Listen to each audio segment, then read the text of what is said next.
नमस्कार दोस्तों, 25 दिसंबर 2009 को एक मूवी रिलीज हुआ था जो इंस्पायर्ड था सोनम वांगचुक से। सोनम वांगचुक सिर्फ एक फेमस एजुकेटर ही नहीं बल्कि एक एक्टिविस्ट और एक इनोवेटर भी हैं, जो 6 मार्च से ही आमरण अनशन पर बैठे हुए हैं। लगभग 30,000 लोगों ने मिलकर प्रोटेस्ट किया। सुनकर लगेगा ये 30,000 नंबर कोई ज्यादा नहीं है, लेकिन पूरी यूनियन टेरिटरी का ये 10% पॉपुलेशन है जो सब एक जगह इकट्ठा थे अपने हक के लिए प्रोटेस्ट करने। 6 मार्च तक बातचीत के बाद भी जब सरकार ने लोगों की नहीं सुनी तो देश के एक साइंटिस्ट ने सैकड़ों लोगों के साथ आमरण अनशन पे बैठने का फैसला किया। एक अनशन शुरू करने के लिए आमरण अनशन, जब तक हमारे लद्दाख की ये आवाज सुनी नहीं जाती। सोच कर देखो, अगर किसी राज्य के 10% से ज्यादा पॉपुलेशन सड़क पे आ जाए तो ये कितनी बड़ी खबर होगी, वो भी ऐसे मांग को लेकर जिसके वजह से सिर्फ लद्दाख ही नहीं बल्कि भारत के पूरे एक हिस्से का इकोसिस्टम इफेक्ट होने वाला है। और इस खबर को जैसे हमारे मीडिया चैनल के द्वारा दबाया जा रहा है, ये बहुत ही शॉकिंग है। आखिर क्या है डिमांड्स, इसकी बात मैं वीडियो में आगे करूंगा, लेकिन उसके पहले मैं आपको दिखाना चाहता हूँ ये कहानी सिर्फ लद्दाख की नहीं है। यह कहानी आपको देश के कोने कोने में देखने मिल जाएगा आजकल, जो रची जा रही है पॉलिटिकल कॉर्पोरेट माफिया के द्वारा, जिसके वजह से आज लद्दाख खतरे में है। ये वही माफिया है जिसके वजह से 700 लोगों को अपना घर छोड़ना पड़ा, सैकड़ों हाथियों को बेघर होना पड़ा, लाखों पेड़ काटे गए और कई सारी नदियां प्रदूषित होने वाली हैं फ्यूचर में।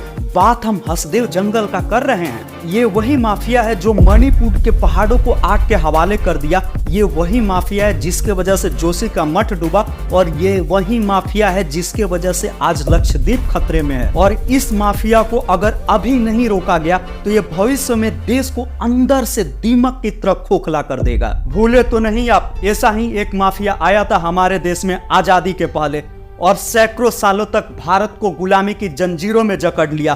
बात हम ईस्ट इंडिया कंपनी की कर रहे हैं। वो कोई देश नहीं था, वो सिर्फ एक कंपनी था जो सैकड़ों सालों तक भारत को गुलाम बना के रखा। तो आइए समझते हैं आज के इस वीडियो में पूरी कहानी। दोस्तों, 6 मार्च से 21 दिनों के लिए जो इंसान आमरण अनशन पर बैठा है, सोनम वांगचुक, अगर आप उन्हें नहीं जानते तो बताना जरूरी बनता है। ये वही इंसान है जिससे इंस्पायर्ड होकर 3 इडियट जैसी मूवी बनी थी। इस मूवी में जो काम रेंचो के कैरेक्टर ने किया था, वैसा ही इनोवेटिव आविष्कार सोनम वांगचुक ने असल जिंदगी में किए हैं। 2021 में इन्होंने इंडियन आर्मी के लिए environmental friendly solar heater tent बनाए थे, जिसकी मदद से हमारे जवानों को लद्दाख जैसी कड़कती हुई ठंड में रहने के लिए कंफर्टेबल जगह मिल पाई। इसके अलावे सोनम वांगचुक ने लद्दाख में कई सारी कार्बन न्यूट्रल सोलर बिल्डिंग का भी डिजाइन किया है, और आइस स्तूपा जैसा कॉन्सेप्ट भी सोनम वांगचुक ही लेकर आए थे, जिससे लद्दाख को पानी की समस्या से बहुत हद तक इजात मिला। इन्हें बहुत सारे अवार्ड से भी सम्मानित किया गया है, जैसे green teacher award, Santokba humanitarian award जिसे 10 अप्रैल 2023 को दिया गया, रोलेक्स अवार्ड फॉर इंटरप्राइजेस, ऐसे ढेरों सारे अवार्ड से इन्हें सम्मानित किया गया है, चाहे फिर यूनेस्को के तरफ से ही अवार्ड क्यों ना हो। और आज यही सोनम वांगचुक आमरण अनशन पर बैठे हैं, तो बहुत ही सीरियस प्रॉब्लम होगी। प्रॉब्लम है लद्दाख के पर्यावरण की, प्रॉब्लम है लद्दाख में डेमोक्रेसी की, और प्रॉब्लम है लद्दाख के साथ हुए विश्वासघात की। और अगर इस प्रॉब्लम को ठीक नहीं किया गया तो इसका हर्जाना सिर्फ लद्दाख ही नहीं बल्कि पूरे देश को चुकाना पड़ेगा। सभी लद्दाख के लोगों का सिर्फ 4 मेन डिमांड्स है। पहला, लद्दाख को कॉन्स्टिट्यूशन के 6th शेड्यूल में डाला जाए। दूसरा, लद्दाख को 2 MP दिए जाए। करेंटली लद्दाख का सिर्फ एक ही मेंबर ऑफ पार्लियामेंट मतलब MP लोकसभा में चुन कर जाता है, और 0 MP होता है राज्यसभा में लद्दाख की तरफ से। तीसरा, लद्दाख को फुल स्टेट का दर्जा दिया जाए। और चौथा, पब्लिक सर्विस कमीशन की स्थापना की जाए, जिससे लद्दाख के जो बच्चे हैं वो सिक्योर जॉब्स का एक सपना देख सके। एक एक करके डिटेल्स में समझते हैं।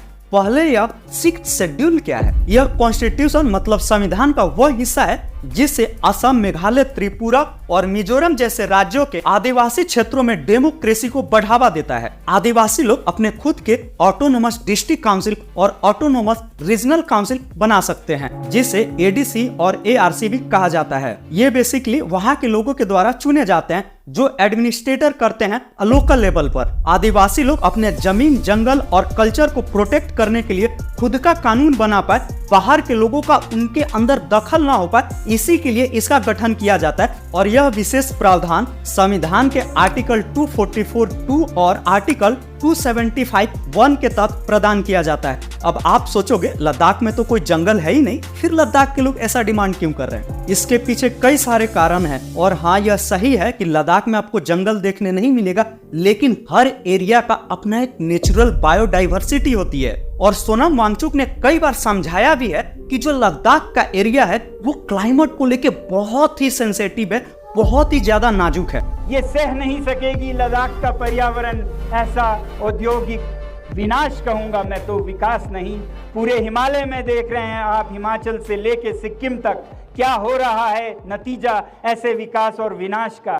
और अगर ऐसे ही लद्दाख के रिसोर्सेज को एक्सप्लॉइट करने दिया जाए, माइनिंग करने दिया जाए, तो ये फ्यूचर में सिर्फ लद्दाख ही नहीं बल्कि पूरे देश के लिए एक बहुत ही बड़ा खतरा हो जाएगा। इसके वजह से लद्दाख को लैंडस्लाइडिंग और नेचुरल डिजास्टर का भी सामना करना पड़ेगा। सिर्फ इतना ही नहीं, माइनिंग की वजह से एक पतला ब्लैक लेयर चढ़ते चला जा रहा है हिमालय पे, जो अभी अपनी ग्रोइंग एज में है। और इस कार्बन लेयर के वजह से हिमालय के बर्फ पिघल रहे हैं, जिससे लद्दाख में फ्लैश फ्लड का भी समस्या आने वाला है। और जब भी बाढ़ आता है, बाढ़ के बाद आता है सूखा। और एक बार आप खुद से इमेजिन करके देखो कि जिस हिमालय के वजह से आज बिहार और झारखंड जैसे राज्य इतने समृद्ध हैं, अगर आप खेती की नजर से देखो तो इनका क्या होगा अगर वो हिमालय ही नहीं रहे।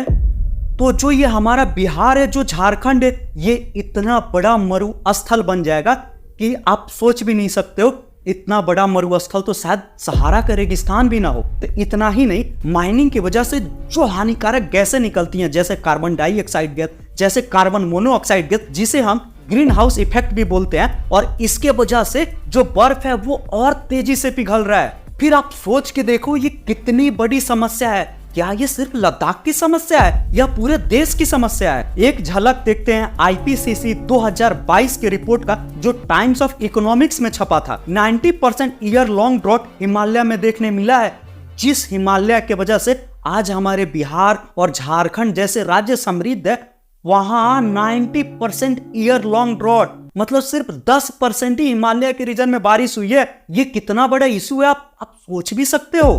3 डिग्री सेल्सियस ग्लोबल वार्मिंग की चेतावनी भी है। अगर 1 डिग्री सेल्सियस भी ग्लोबल लेवल पे टेम्परेचर इंक्रीज हो जाए ना, तो आप ऐसा मान लो बिहार जैसे राज्य में कोई दिन 60 डिग्री सेल्सियस टेम्परेचर तक जा सकता है। मतलब जो आपका स्किन है ना, चल जाएगा, आप धूप में निकल नहीं पाओगे। ये इतनी बड़ी समस्या है जो कि साफ है, इसका हर्जाना सिर्फ लद्दाख को नहीं बल्कि पूरे देश को चुकाना पड़ेगा। 6th शेड्यूल में लद्दाख को शामिल करने का दूसरा जो बड़ा कारण है वो ये है कि एक्चुअल में लद्दाख का जो मेजोरिटी ऑफ पॉपुलेशन है वो ट्राइबल शेड्यूल के कैटेगरी में आता है। NCAST के रिपोर्ट के अनुसार करीब 66.1% पॉपुलेशन शेड्यूल्ड ट्राइब की है। कुछ एरिया में तो ये 99% तक पहुंच जाता है। और सबसे बड़ा कारण है 6th शेड्यूल लद्दाख के लोगों को अपना डेमोक्रेटिक अधिकार देगा। आज के दिन लद्दाख में डेमोक्रेसी के नाम पे है ही क्या? आप खुद ही सोच के देखो। अगस्त 2019 में जब 370 को हटाया गया तो लद्दाख को एक यूनियन टेरिटरी बना दिया गया। लोगों को 370 हटाने से कोई दिक्कत नहीं थी, लेकिन उसके बाद लद्दाख के साथ जो सरकार ने किया उससे दिक्कत थी लोगों को। समस्या ये है कि आपने हमें आसमान से तो बचाया मगर खजूर पे लटकाया। जम्मू कश्मीर के यूनियन टेरिटरी को फिर भी अपना एक विधानसभा मिल गया, लेकिन लद्दाख के लोगों से तो ये हक भी छीन लिया गया। 2019 के पहले जब जम्मू एंड कश्मीर एक पूरा फुल स्टेट हुआ करती थी, जब उसके अंदर लद्दाख भी आता था, तब लद्दाख के तरफ से 4 MLAs होते थे और आज के दिन इनकी संख्या 0 है। दिल्ली भी एक यूनियन टेरिटरी है जहां स्टेट लेवल पे एक सरकार एग्जिस्ट करती है, जिसे आप वोट दे सकते हैं, जिसे आप चुन सकते हैं। हालांकि वो बात अलग है, सेंट्रल गवर्नमेंट ने जबरदस्त कोशिश करी है दिल्ली सरकार से पावर्स छीनने की पिछले कई सालों में, और हाल ही के दिनों में दिल्ली के CM अरविंद केजरीवाल को गिरफ्तार भी किया गया है।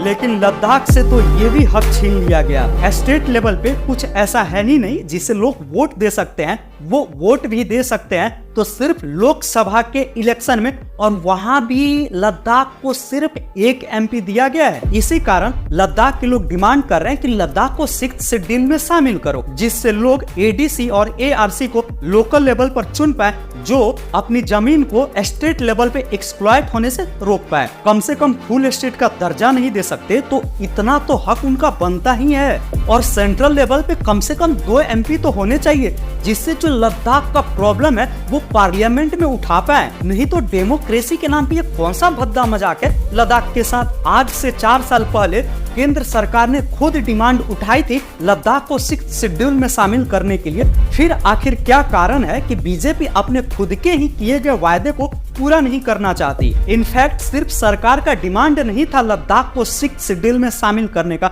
बल्कि बीजेपी ने अपने मैनिफेस्टो के सबसे ऊपर ही लिखा था कि लद्दाख को 6th शेड्यूल में शामिल किया जाएगा। मैंने पहले भी दिखाया है, आज फिर दिखाऊंगा कि 2019 में जब ये संसद के चुनाव हो रहे थे, आपने पहले 3 बिंदुओं में लद्दाख को 6वें शेड्यूल में संरक्षित रखने का वादा किया था। 2019 में पहली बार शेड्यूल ट्राइब्स ने रिकमेंड भी किया था कि लद्दाख को 6th शेड्यूल में शामिल करो, लेकिन फिर भी इस पे कोई एक्शन नहीं लिया गया। 2020 में जब लद्दाख के ऑटोनोमस हिल डिस्ट्रिक्ट काउंसिल की इलेक्शन होनी थी, तब हमारे देश के गृह मंत्री ने खुद वादा किया था कि लद्दाख को 6th शेड्यूल में शामिल किया जाएगा। उन्होंने वादा भी किया था कि इलेक्शन खत्म होने के 15 दिनों के अंदर लद्दाख के लोगों की जो डिमांड्स है उन्हें पूरा की जाएगी। इसे देखकर प्रोटेस्ट को खत्म कर दिया गया।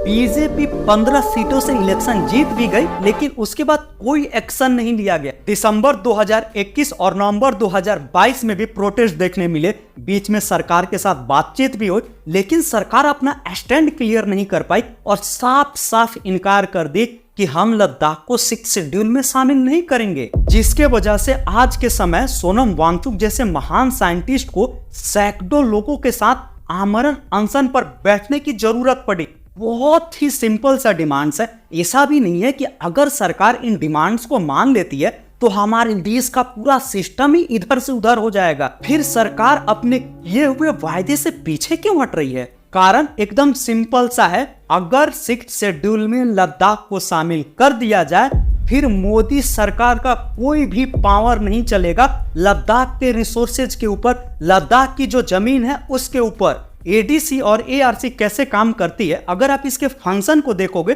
तो मामला आपको पूरा का पूरा क्लियर हो जाएगा, जिसमें साफ साफ लिखा है कि एडीसी और एआरसी अगर किसी जमीन पे रोक लगा देती है कि आप यहाँ खनन नहीं कर सकते, तो मतलब आप वहाँ खनन नहीं कर सकते। इसी की वजह से लद्दाख को 6th शेड्यूल के अंदर शामिल नहीं किया जा रहा है। इसका फायदा किसे हो रहा है? सिर्फ 2-4 बड़े बड़े बिजनेसमैन को। और बदले में क्या मिल रहा है आपको और मुझे? ये दूषित हवा। क्या हम इसके लिए अपने देश की सरकार को चुनते हैं? सरकार चाहती है लद्दाख के हर घाटी में खनन हो, माइनिंग हो, उद्योग लगे, और इसी बात का डर लद्दाख के लोगों को सता रहा था, जिससे लद्दाख के लोग और सोनम वांगचुक नहीं चाहते लद्दाख की घाटी को ओपन किया जाए माइनिंग्स के लिए। ऐसा करना सिर्फ लद्दाख के लोगों के साथ उनका अधिकार ही छीनना नहीं, बल्कि देश के पर्यावरण को भी इससे काफी खतरा है। लद्दाख जितना खूबसूरत है उतना ही इकोलॉजिकली सेंसिटिव भी है। उसका जो क्लाइमेट है वो बहुत ही ज्यादा नाजुक है। लद्दाख की वादियां इतनी अनोखी और खूबसूरत है कि सिर्फ देश ही नहीं बल्कि विदेशों से भी लोग आते हैं लद्दाख घूमने। यहाँ की लेक्स का पानी इतना क्रिस्टल एंड क्लियर होता कि आप यकीन नहीं करोगे कि इतना साफ पानी भी हो सकता है क्या। अगर आप में से कोई लद्दाख गया हो तो उन्हें पता होगा कि वहाँ का जो ट्रेडिशन है, वहाँ की कल्चर है, वो कितनी खूबसूरत है। लद्दाख जैसी जगह हमारे देश के वो अनमोल रत्न है जिसे बचाना सिर्फ किसी सरकार का नहीं बल्कि हर एक नागरिक का कर्तव्य बनता है। ऐसा ही एक अनमोल रत्न है हमारे देश में मणिपुर, जिसका नाम ही मणि पे रखा गया, मतलब ये भारत का मणि है। और ये मणिपुर सिविल वार के कगार पे खड़ा है। कब यहाँ सिविल वार हो जाए किसी को नहीं पता। और ऐसे मणिपुर को भी तबाह करने में एक कॉर्पोरेट एक्सप्लोटेशन का ही हाथ है। बात सिर्फ हसदेव जंगल, मणिपुर और लद्दाख का नहीं, बड़े स्केल पे देश के जमीन और जंगलों को बेचा जा रहा है इन कॉर्पोरेट सेक्टर के हाथों। और सारी की सारी मीडिया चुप है। और इस कॉर्पोरेट एक्सप्लॉयटेशन का फायदा ऊपर बैठे कुछ चंद बिजनेसमैन को हो रहा है और बदले में देश को क्या मिल रहा है? दूषित हवा, क्लाइमेट चेंज। इन सारी मांगों से हटकर कुछ मांगे तो ऐसी हैं कि एक छोटे से बच्चे तक को समझ आ जाए, फिर सरकार को क्यों समझ नहीं आ रहा है? जैसे लद्दाख के लोगों का मांग है कि लद्दाख में एक पब्लिक सर्विस कमीशन होना चाहिए। मतलब जैसे हमारे बिहार में बीपीएससी का एग्जाम होता है, हमारे यूपी में यूपीपीएससी का एग्जाम होता है, वैसे ही लद्दाख में भी एक पब्लिक सर्विस कमीशन का एग्जाम हो, जिससे जो लद्दाख के बच्चे हैं वो एक सिक्योर गवर्नमेंट जॉब का सपना देख सके। और ये हक भी लद्दाख के बच्चों से छीन लिया गया है, जिससे सरकार की मंशा साफ साफ नजर आती है। मेरा 21वां दिन का अनशन खत्म हो रहा है, मगर ये अनशन अभी खत्म नहीं होगा। महिलाएं कल से 10 दिन का अनशन रख रहे हैं। तो यही विदा लेते हैं आपसे, तब तक के लिए जय हिंद, जय भारत।